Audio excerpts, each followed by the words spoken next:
6:50, your top stories here this morning. Union workers at URMC are officially on strike right now after last-minute talks for a new deal failed yesterday. Yeah, they've been about an hour into it, a little less than that. Iran Spitzer is live this morning out at Strong with some of those employees who say they're going to be striking for the next 17 hours. Iran. Yes, the strike is meant to go on between 6 a.m. and 11 p.m. today. We're here with April Shepard, a patient care technician. We're going to talk a little bit about what you do for patients. What is it that you do for patients? Well, my name is April Shepard. I'm a patient care technician over at the Gaza Children's Hospital. And I assist with vitals, I assist with bed baths, I do blood draws, I do EKGs, anything that the nurses ask for, I assist with. And it's unfortunately that we are out here today because all we want is fair living wages. We want a contract, and it got into this point where we're out here. There's going to be a lot of people out here, and right now, as you can tell, this is what we're doing, and I just want better wages so I can take care of me and my family. We're not asking for much. We're not asking to be living on the lands of riches and glory. We just want what's rightfully owed to us. And hopefully we get that with this. This sends a message to management, letting them know we are serious about what we want, we are dedicated what we want, and just give us what's rightfully ours and what we deserve. I've been here 20 years, and I feel like my wages should be better than what they are right now. How would that change your life if they went for a deal that was acceptable to you? It won't change it drastically, but let's say I can go to the gas station and have to worry about what's in my bank account later.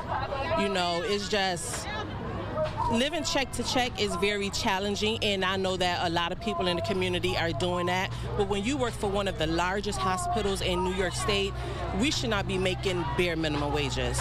If that's the case, we can try other places, but instead we give our time, our dedication, our longevity to the University of Rochester Medical Center, and they're not accepting that, they're not seeing that. And the worst thanks for all you do is not showing here today, because this is where we are right now. So what does those words really mean, thanks for all you do? Because you're not showing us and you're not standing behind that definition. But when you need something from us, you want us to stand behind you with smiles on our face, but you're not standing behind us with smiles on our face. You're turning your backs on us and you're ignoring us, and that's not what we want. This is a one-day strike set to end at 11 p.m. We'll keep you posted throughout the day, but for now, back to you guys. All right, Iran, thank you. For the other side, URMC officials have said they've tried numerous times to make compromises to meet demands of the unions. Efforts union leaders say have fallen short. We'll be following up the hospital today to get an updated statement, and we'll have all that for you throughout this strike at rochesterfirst.com. Well, it was an eventful Monroe County Legislature meeting as pro-Palestinian protesters disrupted it just as that legislature was set to vote on the budget, the fiscal budget for next year. Yeah, that passed. We'll talk about that in a second. First, this protest during the meeting at the office building downtown before it moved outside as the crowd was chanting "Ceasefire now and free Palestine." Here's some of the reaction we heard from the protesters. We wanted to make it clear that the community of Rochester stands with the people of Palestine, and that we demand that our legislature join the public and international outcry for a permanent ceasefire. The people of Palestine are suffering. They are dying. Deputies say as the legislative session continued, one man tried to re-enter the building and was stopped by a deputy. That deputy's finger was injured. They say they can't verify at this point if the man was directly involved with the protest.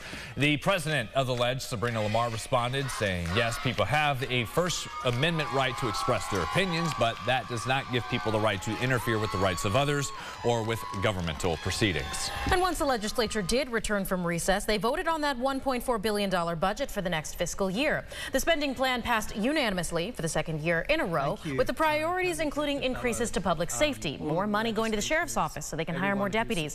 This measure immediately signed after the vote, and Executive Adam Bello issued a statement thanking the legislature, saying this plan provides the largest property tax decrease in more than 30 years.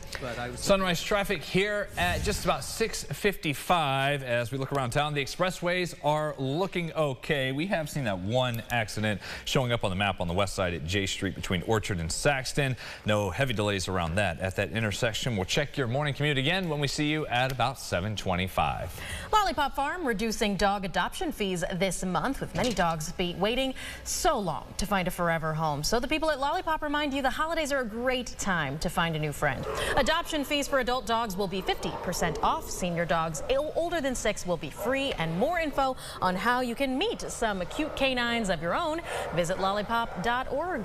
Yeah, James, maybe take a trip out there. Come on, it'll be a nice enough day for the dog walk, right? Yeah, I am convinced that the answer is yes from me, but I'm not the only one making a decision in my household. It's yes, but when? We're going to have pre-Christmas or in the new year. A lot of fun. Actually, we adopted our dog 2 years ago this month. Oh, so wow. there you go. Yeah. There you go. Perfect time. I adopted Iris around Thanksgiving. So, the perfect holiday time. season. 'Tis the season. Look, I got to make some phone calls first. Yeah. All right, but I'm sure my children would probably be more than welcoming for a friend around. I am more than welcoming of a little bit of sunshine. How about this? Twilight. Beautiful. Oh, yeah. Lovely. So great to see. Sunrise not really until about 7:30, so it's great to see a little bit of sun this morning. Numbers this afternoon, mid-30s, slightly below average. Heads up, Wayne County, you're getting a little bit of snow. Could be across Rochester as well, but just a dusting to a few tenths of an inch. Glancing at the 8-day forecast now, really nice stretch. Tomorrow, it'll be a little chilly, in the 20s to start, but near 40 to finish. And there it is, Friday, a gem, 50 degrees, then coming back down for the weekend, but otherwise, a pretty quiet stretch through December. There you go. Friday's the day. Thank you so much for sharing your morning with us here on News 8 at Sunrise, everyone. Next update in 30 minutes. CBS Mornings coming your way next. Top of the hour at 7. Follow News 8 wherever you are on RochesterFirst.com, Facebook, Twitter, and on our app for news and weather.